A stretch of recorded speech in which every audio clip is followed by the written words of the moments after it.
It is March 29, 1976 at the 48th Academy Awards ceremony in Los Angeles, California. Czech filmmaker Miloš Forman has just won the Academy Award for directing One Flew Over the Cuckoo's Nest, a film that would win along with Best Director, Best Lead Actor, Best Lead Actress, Best Screenplay, and Best Picture.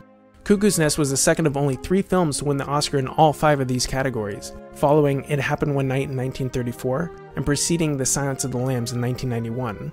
There is no doubt that it was Forman's brilliance as a director that made One Flew Over the Cuckoo's Nest the classic that it remains today. However, One Flew Over the Cuckoo's Nest was only Forman's second feature film since moving to the United States.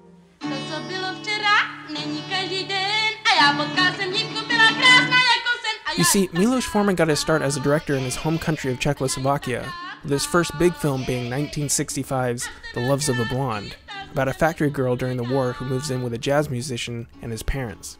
The Loves of a Blonde was a major film in the Czech New Wave, a film movement started in the 1960s by film students rebelling against the communist takeover of Czechoslovakia that started in 1948.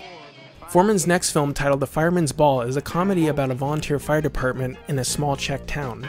There was a great deal of controversy surrounding the film after its release due to the censors of the Czechoslovakian Communist Party who felt that the film satirized the government. It was banned after only a few weeks. These films gained recognition outside of Czechoslovakia, and both were nominated for Best Foreign Film at the Academy Awards.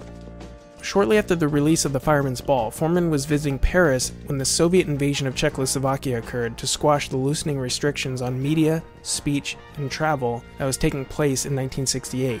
He decided to leave his home country permanently and take up residence in New York City. It isn't hard to see why Forman was the perfect choice to direct a film about a man rebelling against the oppressive staff of a mental hospital.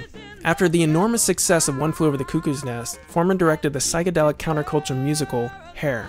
Both Hair and One Flew Over the Cuckoo's Nest were previously performed in the theater, as was his next picture, Amadeus. Amadeus earned Forman another Best Directing Oscar, and the film took home the Best Picture prize at the 57th Academy Awards ceremony. Both Amadeus and One Flew Over the Cuckoo's Nest made use of many character actors playing the smaller roles, which came to be a trademark for the director.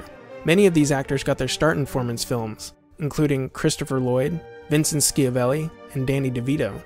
I think that the small, parts, bit parts are as important as the main characters. In a certain way, I am paying even more attention to casting the small bit parts because they have to be, once you see them, you will never forget them. This affected his style greatly. Because there were often many characters in one scene, it was essential for the scenes to be built upon reaction shots. We can see a similar approach in his later films as well.